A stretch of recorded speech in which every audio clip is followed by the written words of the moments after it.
Me llamo Chicano Don, alcoholic.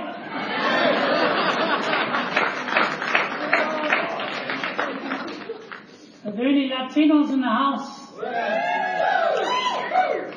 I was a pinche pioneer. I paved the way for you. You owe me. I had to put up with all these widows a long time ago. And they were all racist. They all backed up Trump.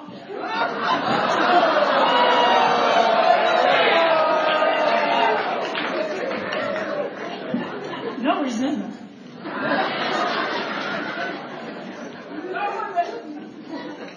I gotta remember some names here.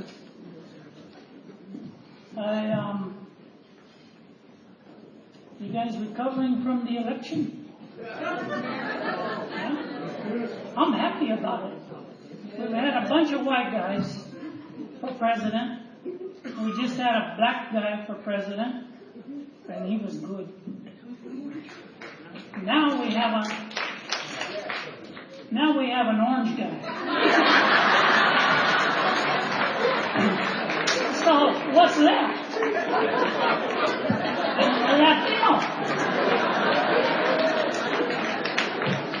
I'm waiting for that. I hope that happens while Trump's still alive. I was late getting here because I was in a tweet war with him. I told him that he's screwed because God's Mexican.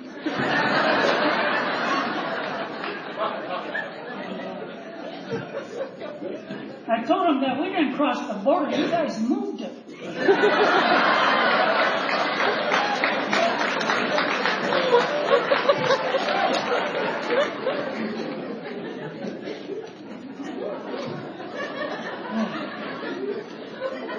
I want to thank the committee. Angela was texting me, you're giving me gray hair because you're running so late. Mia, you did a great job. And thank you.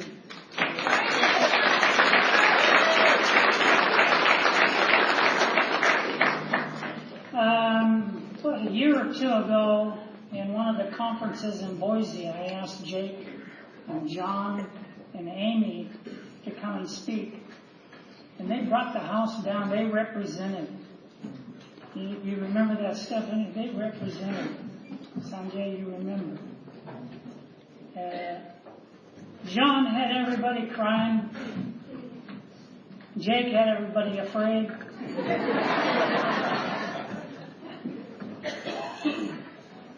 And Amy stole the show. She was great. And I said something like to Jake, you guys have never asked me to come to Spokane. What's up with that? He arranged, I don't know how much pressure he put on the committee, but Jake helped get this going. And then I got to thinking, they asked me to come here, and they waited until everybody that knew me was dead and gone. Andy, I love you.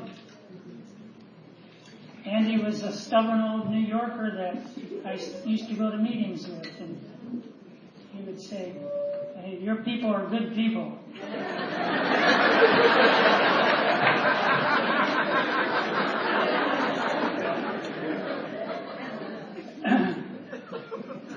So are yours, Andy.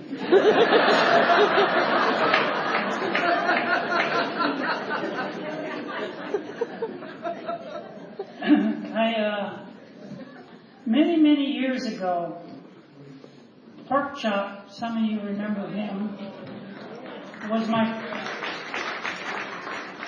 my first sponsor. Dave, with 50 years over there, and Pork Chop and I drove to California. They were going to drop me off at my mom's. That's when I knew I was going to make it. To drive that far with Dave and pork chop and stay sober. I mean, they were like, they fought the whole way, argued, called each other out.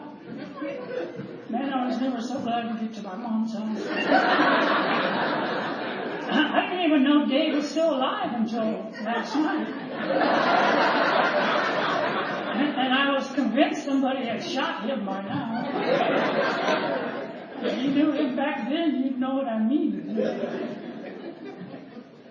So, I'm honored to come here and at a gratitude banquet.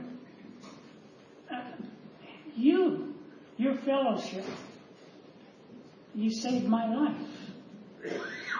Men like Dave, Pork Chop, Father Ed, people like that saved my life.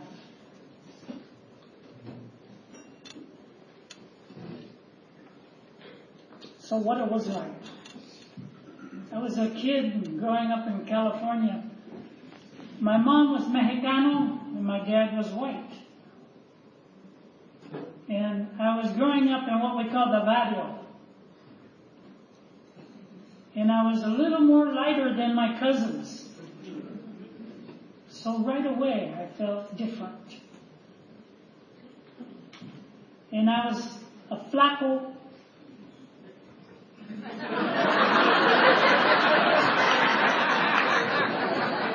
I was a skinny kid. Flaco. And I was afraid of everything. I had this tough family. My uncle was a boxer and had all these, fighting was a way of life. My uncle was Al Mitrano, and he was one of the first boxers to kill somebody in the ring, for you facts checkers. And that kind of messed him up, and so he was using drugs, and we all looked up to him, and so drugs were all around me, and drinking.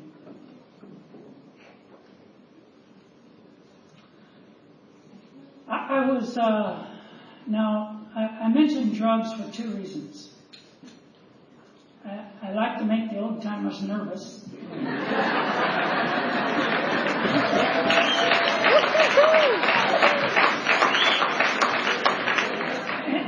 And I want to share that I'm convinced I was the worst drug dealer in America. Because I was a drunk. You see, I would get drunk and give the shit away.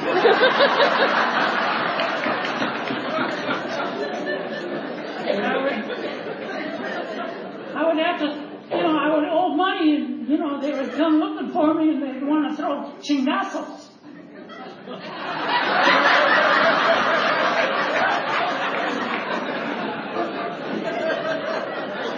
They wanted to fight. Chingazos.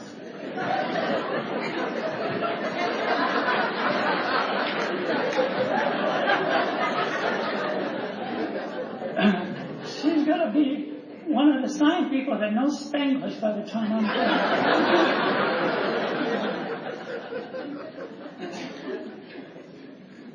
I was scared all the time. Skinny little kid, I'd walk outside and people were fighting, and it was a way of life. And I felt different. And right about 15, somewhere in there, one of the guys handed me a Colt 45. And I drank that Colt 45, and just like Clancy talks about, it just went down and hit the bottom of my stomach. Boom. And it was magical in my case. And alcohol took me right then and there. When you're young and you take that drink and you're predisposed to addiction and alcoholism, they talk about crossing that line. There was no line for me. I went right into it. And I felt free. And no longer was I afraid. And I drank more of that stuff. And pretty soon I was out there throwing chingazos, fighting. I'm not tough, but I would be drunk and not care. And early on in my drinking, in a little gang fight, I stabbed somebody. Now I was so drunk I stabbed him in the cola. Yes.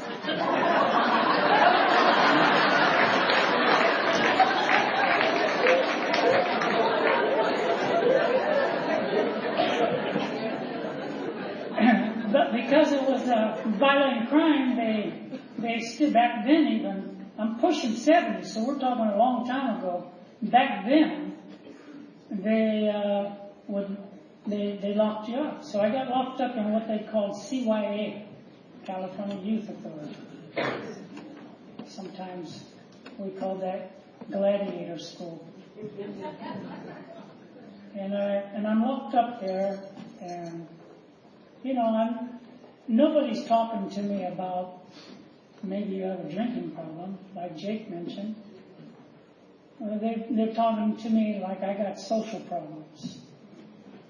And anyway, I get out, and so the minute I get out, I'm right back at it.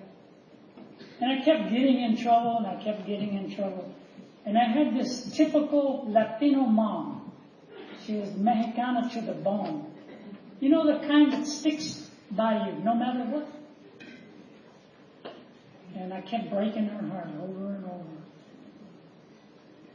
I'll fast forward. I ended up in a drug house here before I ended up in AA. It was called the Linker House. It doesn't exist. It's where the new part of Sacred Heart is. And I was in that drug house, and my mom came all the way to Cali to see me. And if you know anything about Spanish, it's a passionate language.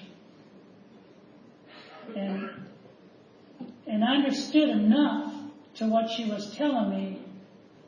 She said to me in Spanish, Mijo, I have to bury you now because I can't stand to see you die. And she drove off. That was the end, she helped me hit a bottom then. But I kept breaking her heart over and over and over. Vietnam was going on, and I was in trouble again. So back then, you could still make a deal with the judge. And I said, Your Honor, I want to go serve my country. And he said, well, prove it. So I went and joined. Should have did the time. But I went and joined. I joined the Air Force, and my last active duty assignment was Fairchild Air Force Base. That's how I ended up here. Literally fell out of the plane. I was a mess, And I was in trouble. World's Fair was going on at the time here.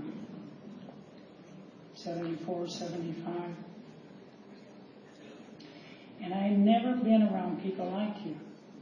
I remember coming into town to get drunk. And you guys are walking around saying, Airman, it's good to see you. Everybody was, how you doing? I'm thinking, man, I gotta sell drugs here. People are a little slow.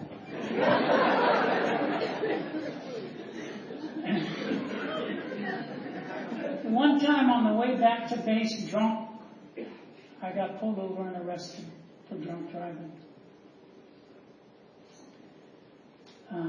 I'm leaving a lot out of my story because Jake took so much time.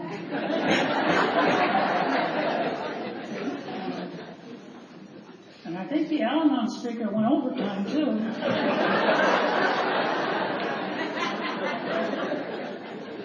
That was great. wanted to take a moment, too, to welcome the people that came. Even those that don't like me, thank you for coming. There's Boise people here. I'm surprised they came. Stephanie and Daryl. May I say how we met, Stephanie? I was working in a women's prison. Believe it or not, they let me in there. It was a great job because it was like having 400 girlfriends every day.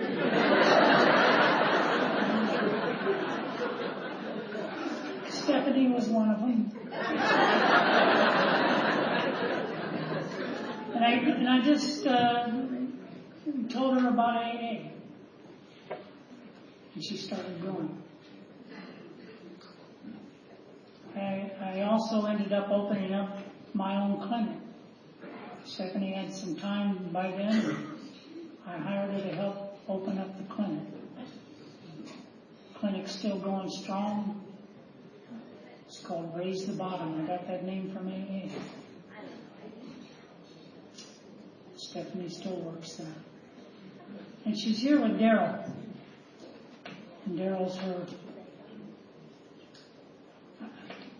I understand you guys are getting married. You got a date yet, Daryl?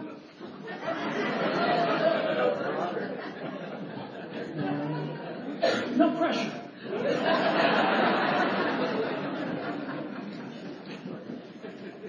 Daryl's got some good sobriety. People like Jake and Stephanie, they changed my life more than I helped them. They helped me. So anyway, I don't want to end up talking a lot about what it was like and miss the stuff I really want to talk about. I want to talk a lot about what happened, what you did. But before, I have to finish the end of my story. I end up here. I get arrested for drunk driving. There was a judge by the name of Catherine Motz. I don't know if she's even alive anymore. And she said to me, I'm sick of you airmen coming in here, and she gave me like 90 days. And I was almost done with my tour, and my commanding officer came to the jail and he said, look, when you get out, why don't we just close up now, and I'll give you your honorable, you be on your way. And so got out a little bit early, and barely with an honorable. And that's how I ended up here.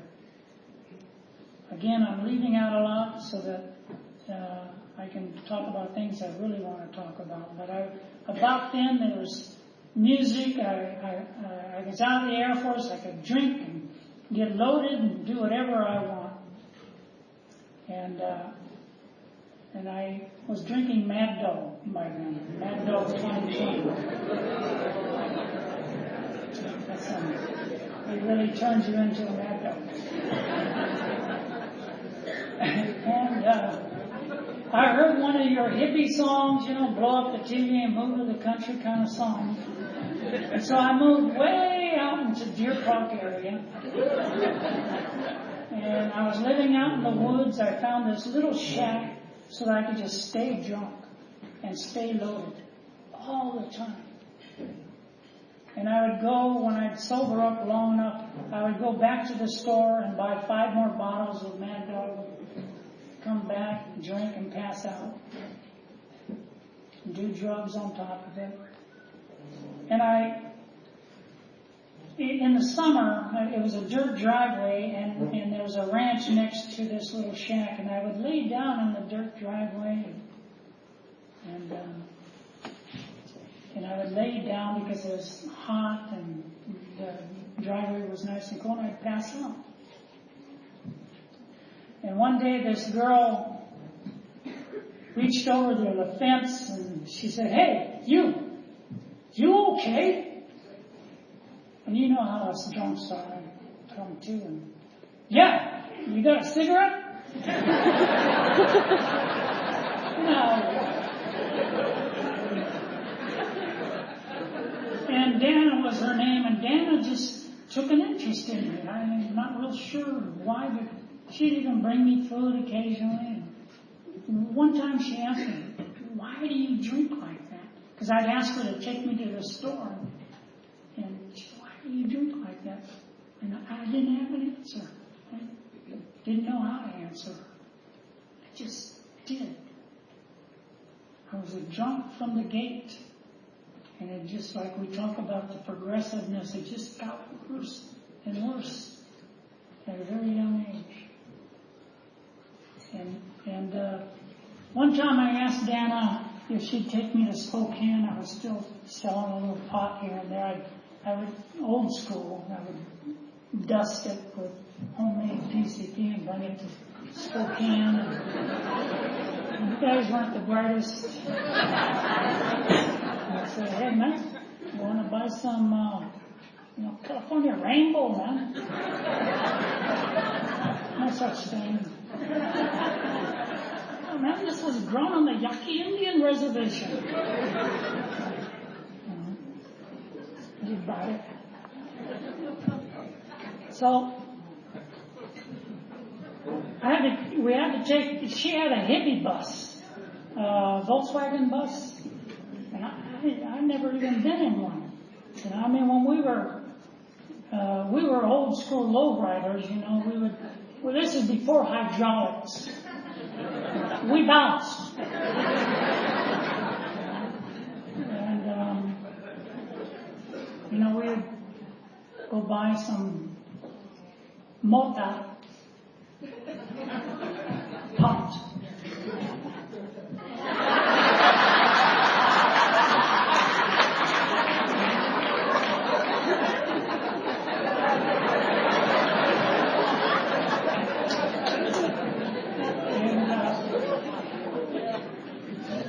I told you, I was a terrible drug dealer. So, on the way there, I asked her if she'd stop at this bar on 395. I think it was right in the Deer Park area. And she pulled in there, and I said, I need a pack of cigarettes, and would you go in and get it for me? She went in and I got behind the driver's wheel. I'd been drinking and drugging for days, so I remember when she came back out, she said, you sure you can drive? She was concerned, No problem, we are. And next thing I know, I came to in a hospital room at the hospital out north, the Holy Family. And I had no clue what had happened. And so I was, they had me all strung up and put me back together. I guess I was torn up pretty bad. And it had been about a week, I guess, before I even came to. And I'm not even knowing what's going on, And pretty soon, this man walks into the room, and he starts yelling at me. USOB, you piece of crap. And the F word up one side, down the other. And I'm like, and then he says, you killed my daughter. I had no clue until that moment. You know that term we use in meetings? Moment of clarity?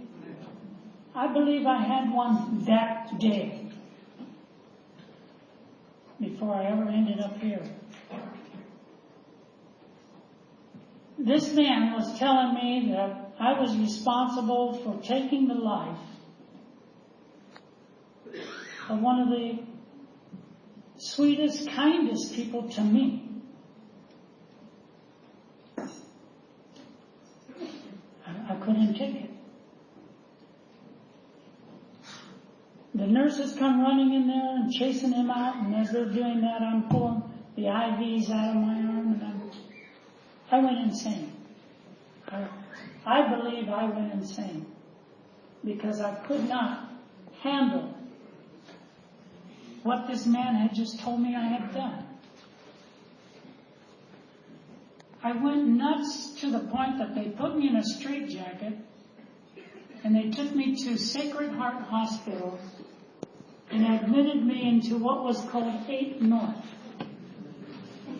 I don't know if that still exists, but that was the nut ward. Eventually I came off the anesthesia and the drugs and the booze, and they realized I wasn't nuts. And eventually they taught me how to walk again, and eventually I got discharged. Now you would think that drink would be the last thing on your mind after that. You remember when I told you I had crossed that invisible line? And that I didn't even know I had crossed? I could not drink. I had to drink. I could not stand me. I could not stand God for what He let happen. I hated me.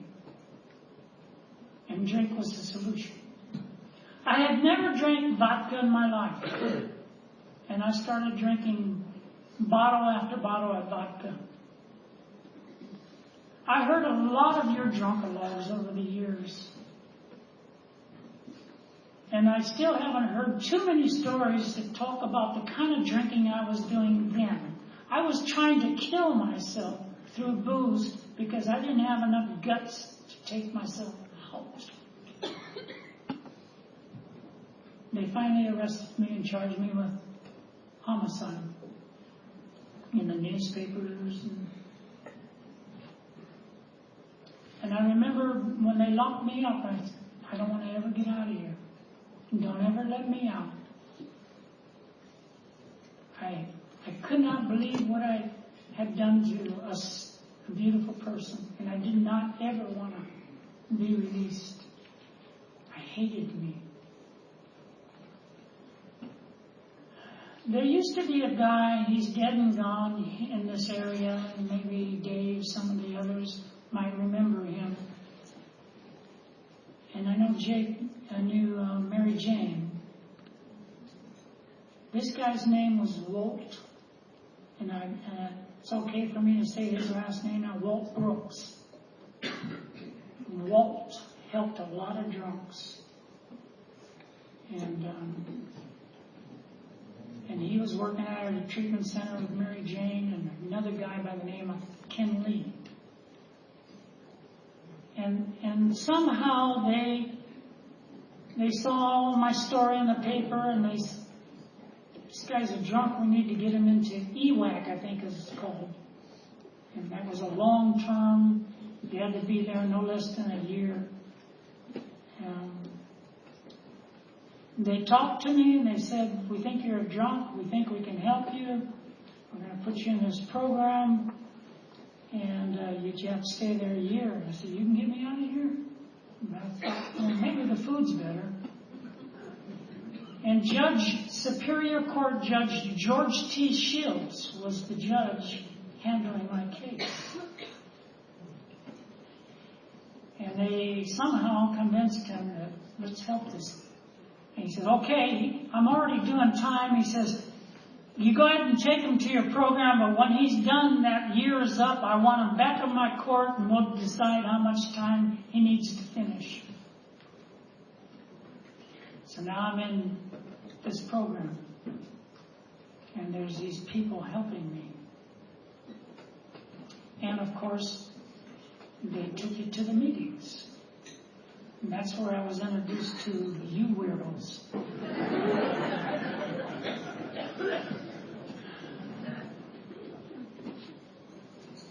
And what I heard from you in the beginning, people like Andy would say, don't drink, no matter what. So I decided to join the No Matter What club that you kept talking about. I knew I was going to go back to jail. I knew it. But no matter what, I'm going to come to your stinking meetings. I didn't understand your language. Remember, I grew up in the Valley old school.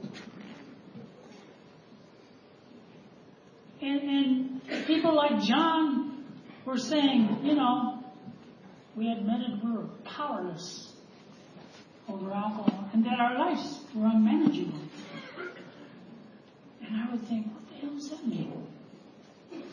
If I went back to the barrio and I said, I'm powerless. My life's unmanageable, man. They would beat me up. They didn't talk like that where I came from. But you people were talking like that. The one that really got me, pitiful, incomprehensible demoralization. I didn't know what that meant. It sounded nasty. Later on, I found out I had it. But I didn't understand your language. I didn't understand what you were talking about. And I was running amok. I was hanging out at the Alano Club when I could, shooting pool, trying to beat somebody out of $1. So I really wasn't there for the right reasons. A lot of you have sobriety. I have what's called slowbriety. It just didn't get you at first. And it took me a long, long time to understand what you guys were talking about. The story is that Pork Chop, TV Don, Ken Trent, and old Sam G had a talk about me, and I said, one of us can have to sponsor him.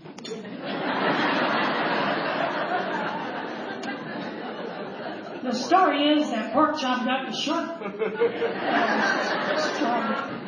And he walked up to, I'm not making this part up, he walked up to me, John. You probably know this story, or Dave. He walked up and he said, I'm going to be your sponsor. And we're going to go to the Thursday downtown businessmen's meeting. I said, I don't want a sponsor. And I ain't going to no men's meeting. It's at the YWCA. Oh, I'm in.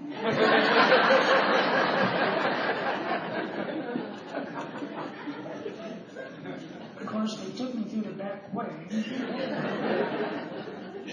And that's where I met people like John. Those men saved my life. That became my first home group. And there was a guy, Father Ed. I didn't even know he was a priest. He was a frail little man. He had to get on, he had kidney disease and he had to get on dialysis machine. And then he would plan his treatment to not interfere with the Thursday men's meeting. And he loved to run the meeting. It was a step meeting. And he loved to run the meeting when I was on step 2. And he'd say things, even though when he spoke, you can hear a pin drop. Everybody wanted to hear what he had to say. And one time he said, I've been a Catholic priest most of my life at Gonzaga, and I never knew God until I came to AA. And that hit me. I never knew that you were going to hit me. And it hit me. I said, wow, I got to listen to you. And he used to tell those stories, Jake, you remember. The stories where, he would say, step 2 is the magical step in AA. That you're a power greater than me. Even the big book says that we are given the power to help others recover. You, a power greater than me, was going to restore me. And Father Ed would he would tell stories like a guy that likes to collect antiques. And he goes up into the mountains. And he looks at this broken down barn and he sees this oak chair all broke up. And he knew antiques and he can tell that that's an old antique chair. And he would gather all the pieces, and he'd bring it home, and he'd mend the legs, and he'd scrape the mud and sand it down to the original oak that was there, and stain it and varnish it. A power greater than that chair had restored it. And Father Ed would say, that's what we do with each other. So my story tonight is really what Father Ed said so many years ago. You're still restoring me. I've made every mistake in AA. As a matter of fact, I was real nervous to come and talk here. I have never talked here. I've talked at a lot of places. Countless places. Stephanie and some others came to hear me speak at the Gratitude Banquet in Tri-Cities. I was gonna... Híjole.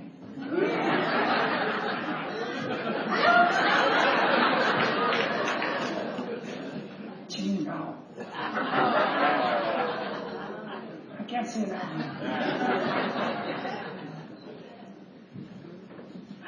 I was going to kick some butt. Remember Stephanie?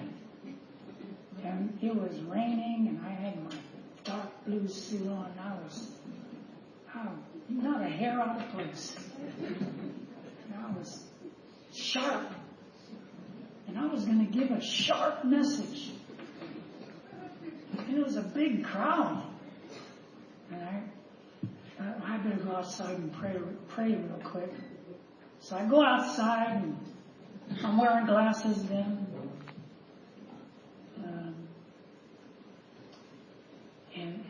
And I'm walking between two cars, and I trip, and I fall into a mud puddle. I break the glasses, I give myself a black eye, my hands are all cut up, and they're going to introduce me, and I run into the men's bathroom, and I think it was the men's, and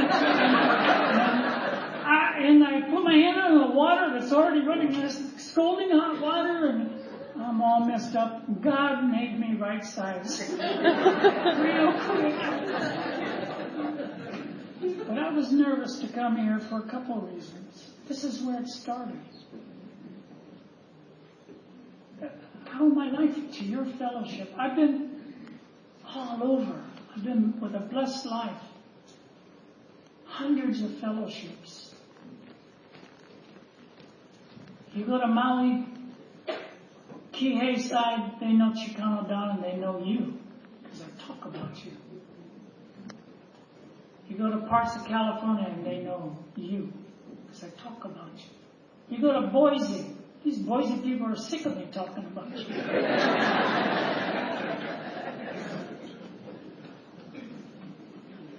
So I was nervous to come here and tell you how grateful I am to you. So what happened is you second-stepped me. And I didn't know it. And you still are. I couldn't forgive me. I had time, but I couldn't forgive me. I would hear you guys talk about amends. DS, that's for you. I can't make I cannot bring Dana back to life. What are you talking about amends? And one of you helped me. And you said something real simple, that maybe the best amends you can make is just don't drink. You hit me again. You began to restore me. But I was still uncomfortable.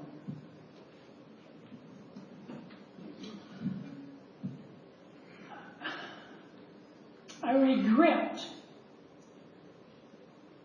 some of the things that happened on my journey here. But I no longer regret they took place. Do you hear what I'm saying? you began to restore me. That guy that hated himself. That guy that, I was the kind of guy that knew all about God but did not trust Him.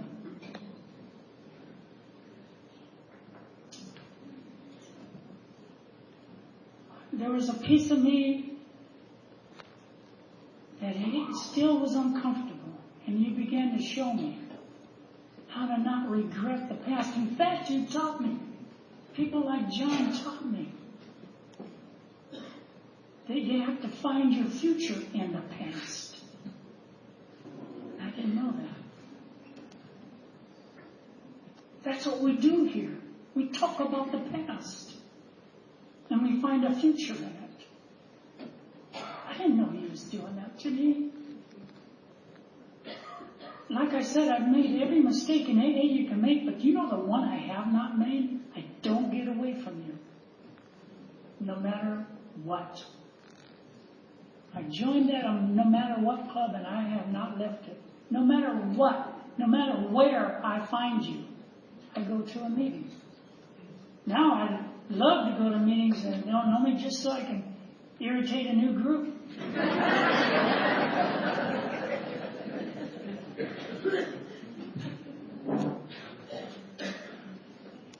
I thank you. I was already warned that someone was going to tell me when I have only 5 minutes left. 15. I'll see how many of you I can irritate between now and then.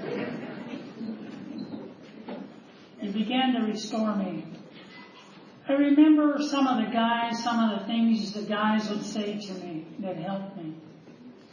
And Pork Chop was one of my first sponsors. I've had many sponsors since Pork Chop. I've killed off all of them, except my current one who lives in Maui. And, it's kind of cool having a sponsor in Maui because you can go back and stay there for nothing. They feel obligated.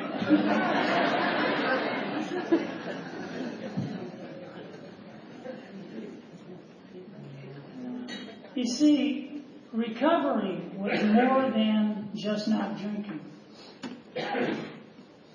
In fact, recovery had very little to do with drinking anymore. You know that line in the big book? We are placed in a state of neutrality where booze no longer bothers us, and that just happens. That happened. I have a friend in Boise, and we get together, and I would tell her, we'd talk about Mexican food, and I said, hey, man, have you been to Winkle?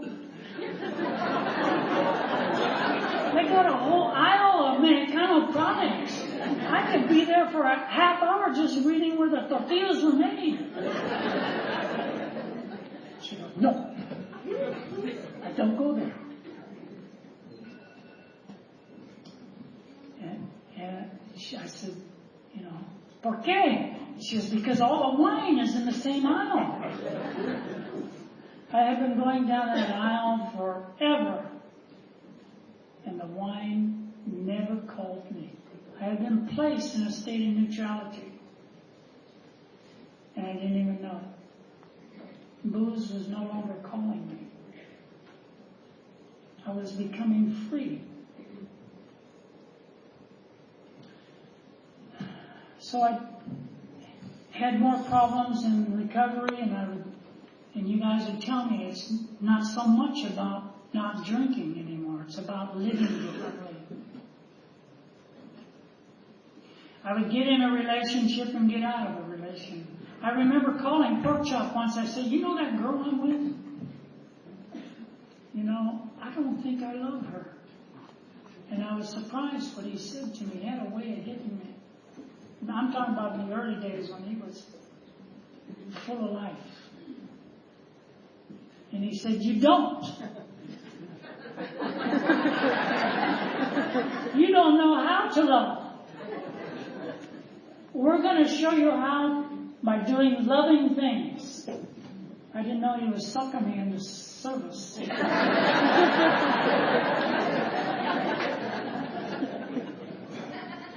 Later later on, you taught me that the most important relationship was, as the book says, see to it that your relationship with Him is right, and great things will come to pass. And the second that you taught me, the most important second relationship is this one. And Pork Chop used to tell me, you cannot give away what you ain't got. If you don't have self-love, how the hell can you give it away? You see, I didn't have any clue on how to have a relationship. And you began to show me that through the program. And he would say things like, instead of what can she do for you, why don't you start thinking about what you can do for her? That took me a long time. Slow writing. To get. That's the most important relationship in my life. And he is Mexicano. I can prove it. Who else but a Mexican God would name his own son Jesus?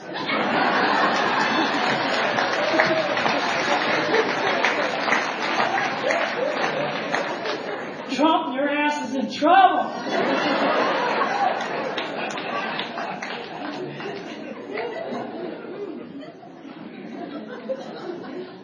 So you men especially, and women, began to show me how to live differently. And I keep practicing that today. I need to get on to what it was like, what it's like now. Because I really want to talk about that. And I might get a little choked up. You know that saying that I used to be a human being trying to have a spiritual experience? You taught me that I'm a spiritual being trying to have a human experience. It's the human experience that I struggle with. How to live clean and sober. How to be in the fellowship without being all jammed up. Somebody turned me on to a book years ago. I made people on Maui sick because I would be handing this book out to everybody because the book had an impact on me. Drop the Rock. I couldn't understand why I was so jammed up still.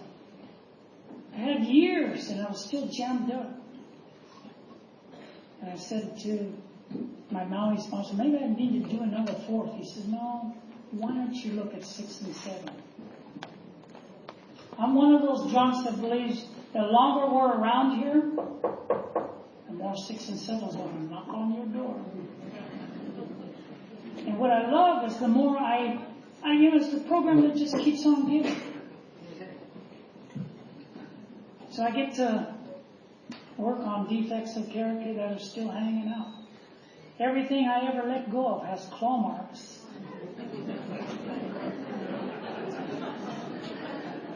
And you're teaching me now that I still do that and become a little more free. Free of what? The problem. Greatest line in the AA Big Book. We are the making of our own. I'm going to say that again. The greatest line in the AA Big Book is we are the making of our own problem. That's true for me today. When I'm all jammed up, it ain't because of people, places, and things. It's me. I'm the problem. And I want to be free from that problem. I want everything you talk about. I want to be free from me, the problem.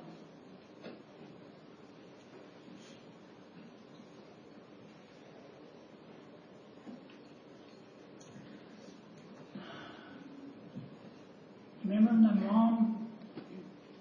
I mentioned my mom and I kept breaking her heart. She was so grateful when she died to you. My daughter called me up and said, I found Grandma in the house. We got her in the hospital. She had a stroke. Massive. She was always so full of life. she would, in the early sobriety, I'd go home, and at first she didn't believe me. I was a single dad before you ever heard of him, and I said, I want my daughter back, Mom. She said, no, I don't believe you're sober. She was visiting. One time I was there, and I told her I had to go to a chair an AA meeting in Sacramento, and my Aunt Jessie was there. And as I'm walking out the door, I hear her say to my Aunt Jessie, he belongs to this ANA thing. He's the chairman.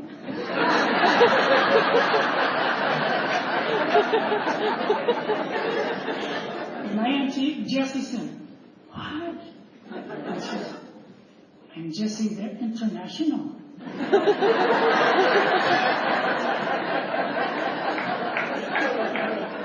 She was so proud of what you did. You gave her son back. So anyway, we go to the hospital, and doctors are telling us she's going to be vegetable, and they're keeping her alive. We decided to pull the plug. They let me spend the night there. She stayed alive for about a week. I'm there every night holding her hand. I take a break during the day and go to a meeting.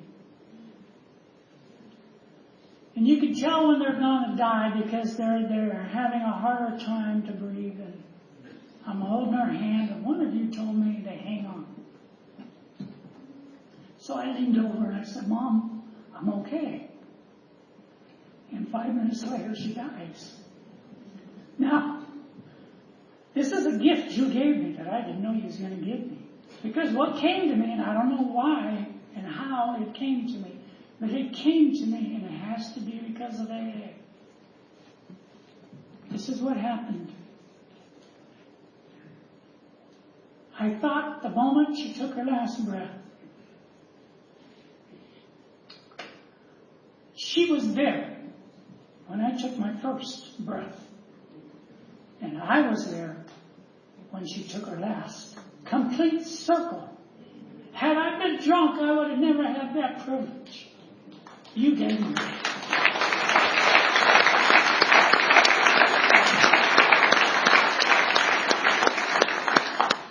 I have 5 kids. They're all screwed up.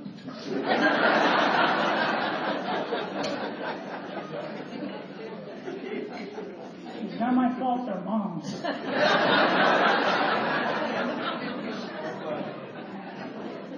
My first sober baby is here tonight, Donnie. He's not one of us. He's screwed up, but he's not one of us.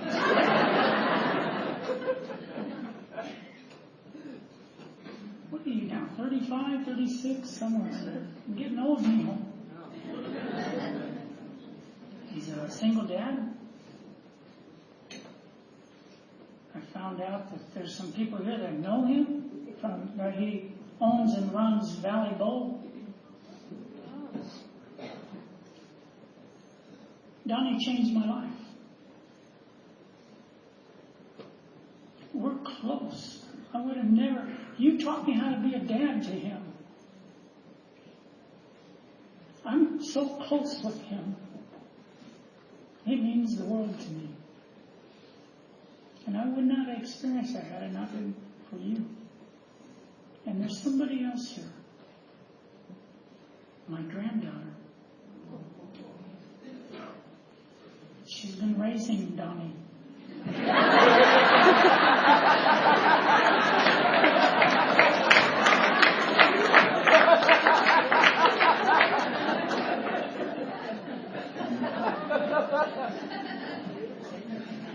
You know that line?